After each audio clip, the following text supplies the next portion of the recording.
Hello guys, welcome back to my channel. आज मैं बात करने वाला हूँ यंग अडल्ट जॉनर की famous book series famous 5 book series के बारे में। और आज मैं बात करूँगा इसकी पहली book the 5 goes to island के बारे में। कहानी की शुरुआत होती है 3 बच्चों के साथ, एनी, जिलियन एंड डिक। ये तीनों अपने पेरेंट्स के साथ लंदन में रहते हैं। इनकी समर वेकेशन चालू हो जाती है और इनके पेरेंट्स इन्हें छुट्टियां बिताने के लिए इनके अंकल क्विंटन के घर किरिन बे भेज देते हैं। अंकल क्विंटन की एक बेटी भी होती है जिसका नाम होता है जॉर्जिना, जो कि इन्हीं तीनों की उम्र की होती है। किरिन बे पहुंचने के बाद तीनों बच्चों को बहुत अच्छा लगता है क्योंकि वहां पर बीच होता है। लेकिन जॉर्जिना थोड़ी अजीब होती है। पहली बात तो उसे कोई जॉर्जिना बुलाए तो वो जवाब ही नहीं देती। वो चाहती है सब उसे जॉर्ज बुलाए, और साथ साथ वो किसी नए इंसान से इतने जल्दी दोस्ती नहीं करती। लेकिन फिर कुछ वक्त बीत जाता है और जॉर्ज उनको अपने साथ बीच घुमाने के लिए लेके जाती है। वहाँ पे एक दूर एक आइलैंड भी दिखता है, उसका नाम होता है किरिन आइलैंड। जॉर्ज बोलती है कि वो आइलैंड मेरा है। ये सुन के वो तीनों बच्चे एक्साइटेड हो जाते हैं और पूछते हैं कि वो आइलैंड तुम्हारा कैसे हुआ। तब वो उन्हें बताती है कि ये सब प्रॉपर्टी मेरे मम्मी के रिश्तेदारों की थी, लेकिन फिर वो गरीब हो गए और एक एक करके उनने अपनी सारी प्रॉपर्टी बेच दी। लेकिन किरिन आइलैंड को कोई नहीं खरीदना चाहता था, इसलिए वो मुझे मिल गया। फिर तीनों बच्चे पूछते हैं कि वहाँ पर है क्या।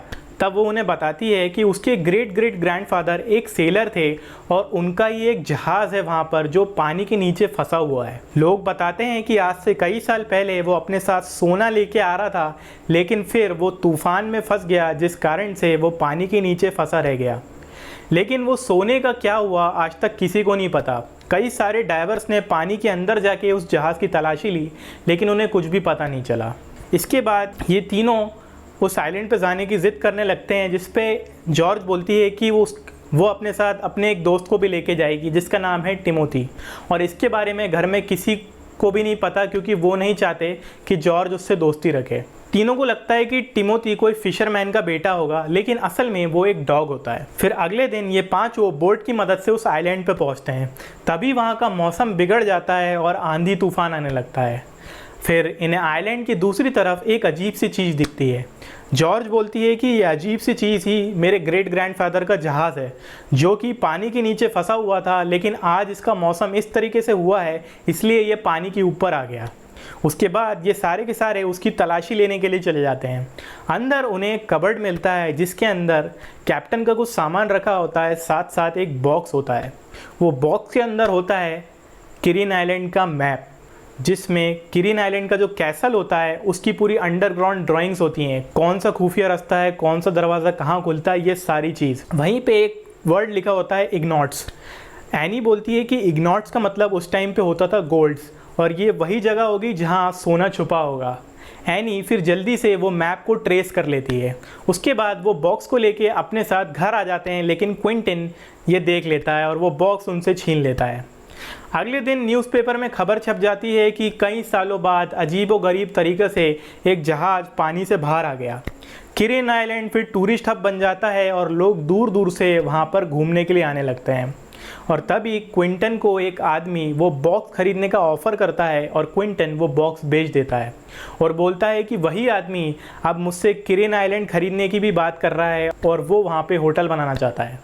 यहाँ पे इन चारों बच्चों को समझ में आ जाता है कि ज़रूर उस आदमी ने भी वो मैप पढ़ लिया है और वो भी खजाने की तलाश में है। फिर एक रात ये चारों प्लान बनाते हैं और आइलैंड की तरफ निकल जाते हैं। वहाँ पहुँचने के बाद ये एक मैप देख के उसी खुफिया रास्ते से एक जगह पहुँचते हैं, तो वहाँ पर एक दरवाज़ा बना होता है जिसका रास्ता नीचे की तरफ जा रहा होता है। जिलियन एंड डिक ऊपर ही रहते हैं, लेकिन एनी एंड जॉर्ज उस रास्ते से नीचे जाते हैं। वहाँ एक और दरवाज़ा होता है और जब वो दोनों उसे कुल्हाड़ी की मदद से तोड़ते हैं तो वहाँ पे सच में सोने के बार्स होते हैं। लेकिन तभी वहाँ पर उन्हें एक अनजान आदमी की आवाज़ आती है। वो आदमी वही होता है जिसने वो आइलैंड ख़रीदा है। वो उन बच्चों से पूछता है कि तुम लोग मेरे आइलैंड पे क्या कर रहे हो। तो जॉर्ज बोलती है कि वो आइलैंड मेरा है, लेकिन वो आदमी बोलता है कि नहीं, क्विंटन ने मुझे ये आइलैंड बेच दिया है और ये आइलैंड और इस पे जितनी भी चीज़ें मिलती हैं वो सारी मेरी हैं। लेकिन जॉर्ज बोलती है कि नहीं, ये सोना जो है ये मेरा है, ये मैं तुम्हें नहीं दूंगी। फिर वो आदमी जॉर्ज पे गन पॉइंट करके बोलता है कि तुम यहाँ से कहीं भाग नहीं सकती, इसलिए सोना मेरे हवाले कर दो। लेकिन तभी उस आदमी को किसी और की भी आवाज़ आती है। तब वो जॉर्ज को बोलता है कि अच्छा तुम्हारे दोस्त भी हैं यहाँ पे, एक काम करो उन्हें एक लेटर लिखो और उन्हें यहाँ नीचे बुलाओ और ये लेटर ये डॉग के द्वारा उनके पास भिजवाओ। जॉर्ज लेटर तो लिख देती है लेकिन एंड में वो जॉर्जिना नाम लिखती है। फिर जिलियन एंड डिक को टिमोथी आता हुआ दिखता है और उसके गले में एक लेटर बंधा होता है। जब वो लेटर पढ़ते हैं तो उसमें एंड में जॉर्जिना लिखा होता है, जिससे वो थोड़ा चौंक जाते हैं और उन्हें समझ में आ जाता है कि दाल में कुछ काला है। वीडियो में आगे बढ़ने से पहले मैं शाउट आउट देना चाहता हूं अभिलाष सिंह को, जिन्होंने मुझे फेमस 5 सीरीज़ पे बुक बनाने के लिए आइडिया दिया था। जब ये दोनों नीचे पहुंचते हैं उसी चेम्बर में तो वहाँ पर दोनों लड़कियाँ बंधी हुई होती हैं। जब उन्हें वो खोलते हैं तो वो लड़कियाँ उन्हें सब बात बताती हैं। वो चारों फिर आइलैंड से भागने की कोशिश करते हैं लेकिन उनके बोट्स के पेडल्स गायब होते हैं। उसके बाद ये लोग प्लान बनाते हैं कि जब वो आदमी यहाँ पे सोना लेने वापस आएगा तब हम उन्हें चकमा देके फंसा लेंगे। और ऐसा ही होता है। जब वो आदमी लौटते हैं तो उस चेम्बर में जहाँ वो 2 लड़कियों को छोड़ के गए थे वहाँ सिर्फ जिलियन होता है। और जैसे ही ये आदमी उसकी तरफ बढ़ता है, जिलियन उसे चकमा देके दरवाजे के पीछे बंद करके भाग जाता है। और उसके बाद ये फिर पाँचों उसी आदमी की मोटर बोट से वापस किरिन भी पहुंचते हैं और वहां पे अपने पेरेंट्स को सब बात बताते हैं। पुलिस वहां आ जाती है और पुलिस फिर आइलैंड पे जाके उस आदमी को अरेस्ट कर लेती है। जॉर्ज बोलती है कि उसकी बहादुरी के लिए उसे टिमोथी को रखने की इजाज़त दी जाए, जिस पे उसके पेरेंट्स हाँ बोल देते हैं। यहाँ पे कहानी ख़त्म होती है।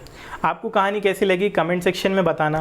अगर आपको फेमस 5 बुक सीरीज़ की और वीडियोस देखने हो तो वो भी कमेंट में बताना, या फिर इस वीडियो को 20+ लाइक देना, तभी मैं इसका अगला पार्ट बनाऊँगा। और आपको इस बुक का सबसे अच्छा पार्ट कौन सा लगा मुझे कमेंट सेक्शन में बताना, और मुझे जो उसमें से सबसे अच्छा कमेंट लगेगा मैं उसे नेक्स्ट वीडियो में शाउट आउट दूंगा। आप मिलेंगे नेक्स्ट वीडियो में, तब तक के लिए बाय।